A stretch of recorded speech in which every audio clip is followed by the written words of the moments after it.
Hi, local celebrities. This is your sassy but classy host, Joresa B.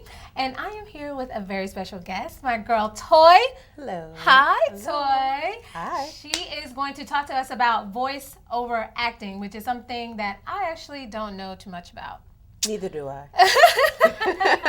But you work as a voice over Yes, I do. actor. Okay, so how did you get started?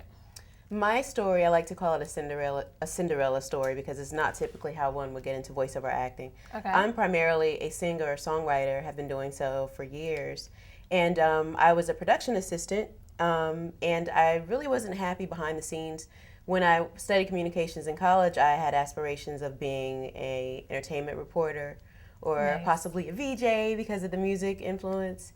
But I didn't really like it behind the scenes very much, and I was fortunate enough to be able to work with the late Mr. Isaac Hayes, who was Nice. a voice of the signature voice of the company I was working with at the time. And because of the musical connection, he was, very helpful and very, encouraging about me being interested in voiceovers. And he would say, just do it if you think you can do it, Mm-hmm. And I appreciated the fact that he could be himself and he could use his own voice and his own style and be Isaac Hayes Right. and make a living being Isaac Hayes in a totally different, genre of work. Right before the recession, right before all the layoffs, Mm-hmm.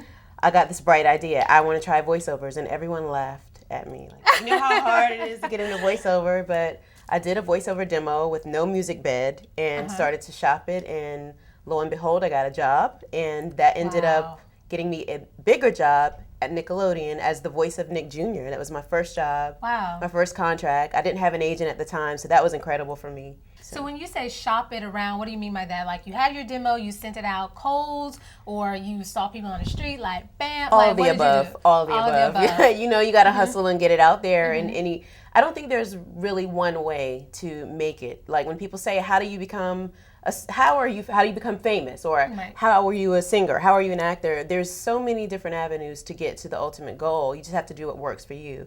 And I'm not very much a traditional person, in case you can't tell. I did what worked for me, and I was a people person, and I would pass out my demo to producers and whoever would listen. And it ended up back at Nickelodeon, and Right. and someone heard it that way. Someone looking to get into voiceover would definitely want to do their research, and start with Google if nothing else, and Google voiceover industry and learn, the terminology and the different ways to get hired and the different resources for people trying to break into the business. But I didn't get any coaching until after I had my job because I was doing singer. promos.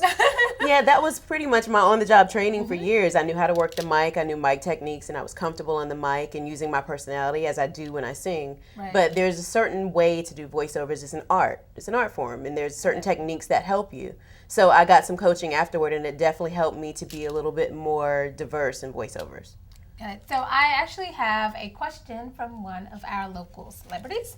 And that question is, with the rise of online voiceover casting sites like Voice123, is it still relevant for a voice actor to get an agent?